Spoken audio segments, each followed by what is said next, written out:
మురళి గారు. సార్ ఇక్కడ క్లియర్ గా మనకు కనిపిస్తుంది. ప్రైవేటీకరణ ప్రమాదం ఆగలేదు అనేది స్పష్టంగా కనిపిస్తుంది. కానీ వీళ్ళు దబాయించేస్తా ఉన్నారు. కూటమి ప్రభుత్వం తరపున ముఖ్యమంత్రి గారు కావచ్చు, ఉప ముఖ్యమంత్రి కావచ్చు, లేదా అక్కడ కన్సర్న్డ్ మినిస్టర్స్ లేదా వీళ్ళందరూ పదే పదే చెప్తున్నది ఏమంటే మేము విశాఖపట్నంలో ఉన్నటువంటి ఉక్కు ఫ్యాక్టరీని కాపాడేశాము. 11,000 కోట్ల రూపాయలు అసలు ఎప్పుడూ లేని మేము తెచ్చి దాన్ని ఉద్ధరించడానికి మేము డబ్బులు తెచ్చామనేది పదే పదే చెప్తున్నారు. ఆ 11,000 కోట్ల రూపాయలు తెచ్చి ఏం చేశారు?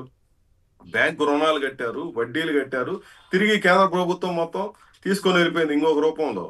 అక్కడ ఏమన్నా కనీసం కొన్ని వస్తువులు కొనడానికో, మెషినరీ కొనడానికో, అవును. లేదా ఇక్కడ ఉద్యోగులకు కాదు, ఖర్చు పెట్టడానికో. చిన్న డౌట్ అండి. ఒక సోషల్ మీడియాలో ఒక జోక్ కూడా వచ్చింది. ప్రభుత్వం నడపలేకపోతే ప్రైవేట్కి ఇస్తారంట, ప్రైవేట్ నడపలేకపోతే బ్యాంక్ రుణాలు మాఫీ చేస్తారంట. మరి విశాఖ ఆ, ఉక్కుకు బ్యాంక్ రుణాలు మాఫీ చేసి ఉండొచ్చు కదా. అదే అనేది కూడా అదే కదా. ఇప్పుడు దానికి ఒక చరిత్ర ఉంది. ఏదో ఆషామాషి విశాఖ ఉక్కు అని అంటే ఏదో ఆషామాషి వ్యవహారం కాదు కదా. 32 మంది బలిదానం చేస్తే ఏర్పడినటువంటిది. దాని పట్ల బాధ్యతగా మాట్లాడాలి. పల్లా శ్రీనివాసరావు గారు మాట్లాడుతున్నది, అక్కడ కేంద్ర మంత్రులు మాట్లాడుతున్నది, ఆయన భరత్ మాట్లాడినటువంటిది. ఏం మాట్లాడినారు? వాళ్ళంతా కూడా కార్మిక సంఘాల మీద ఆ, అవినీతి ఆరోపణలు కూడా చేసినటువంటి పరిస్థితి మనం చూసాం. ఎంత దుర్మార్గం అది.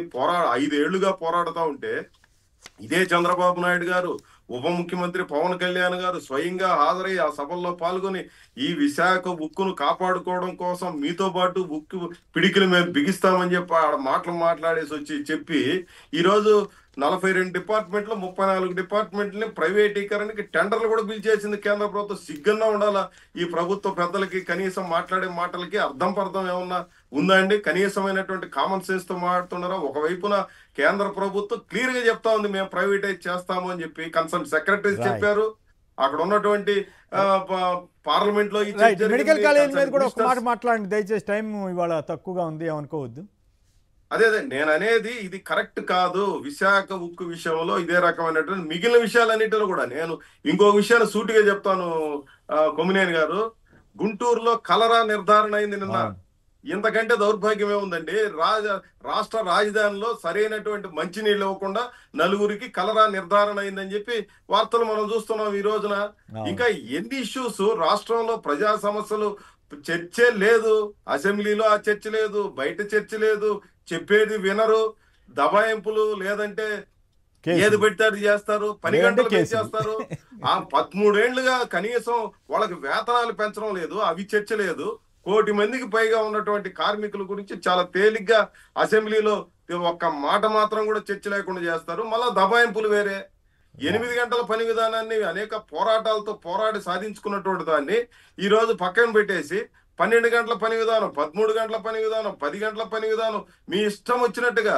అదే మాదిరి వారానికి 48 గంటలు ఉండే పని విధానాన్ని మార్చేస్తారు. ఓటీ 77 గంటల పని విధానాన్ని 144 గంటలు చేస్తారు. ఏమి జరుగుతోంది? ఈ కూటమి ప్రభుత్వం ప్రజల పక్షం అని రోజు చెప్తూ మేము సాధించినంత ఇంకెవరూ రైట్. సాధించలేదు, భారతదేశంలో గొప్ప గొప్ప కార్యాలు మేము చేస్తున్నామని చెప్పి పదే పదే వల్లించుకుంటారు. ఆచరణలో ఏం జరుగుతా ఉంది? పూర్తి ప్రజా వ్యతిరేకంగా, కార్మిక వర్గ వ్యతిరేకంగా ఈ రోజు తయారైపోయినటువంటి స్థితి మన కళ్ళకు కట్టినట్టుగా కనిపిస్తా ఉంది.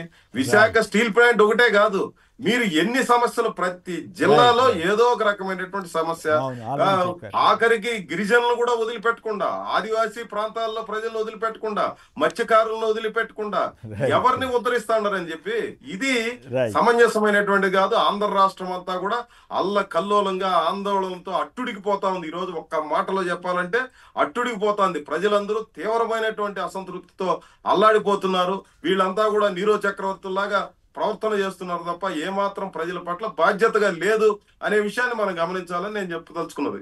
రైట్. నేత ప్రతిపక్ష హోదా ఇప్పించండి, స్పీకర్ రూలింగ్ చట్టవిరుద్ధమని ప్రకటించండి అని మరోసారి హైకోర్టుకు వెళ్ళిన వైఎస్ జగన్. అలాగే సభసాక్షిగా లోకేష్ ఒప్పుకోలు. తల్లికి వెన్నుపోడు అంటే తల్లికి వందనం స్కీమ్లో 66 లక్షల మంది మాత్రమే, అంటే కొందరు మాత్రమే ఇచ్చారు. అలాగే 87 లక్షల మంది ఉంటే 66 లక్షలకే ఇచ్చారట. అలాగే కొందరికి 9,000 మాత్రమే పడింది అనేది కౌన్సిల్లో వచ్చినటువంటి సమాధానం ఆధారంగా 15 నెలల్లోనే 2.10 లక్షల కోట్ల అప్పు. నెలకు 14,000 కోట్ల అప్పు పెరిగిందటండి ఇప్పుడు యావరేజ్న. రోజుకు 449 కోట్లు, గంటకు 18 కోట్లు. దేశ చరిత్రలో ఏ రాష్ట్రంలోనూ ఎంత అప్పు చేయలేదంటూ సాక్షిలో ఒక ఆసక్తికరమైన కథనం. అమరావతి ప్రాజెక్టులో భాగస్వాములు ఉండని బ్యాంకర్లను కూడా కోరారట చంద్రబాబు గారు. ఇవి ప్రధానంగా ఉన్నటువంటి వార్తలకు సంబంధించినటువంటి విశ్లేషణ.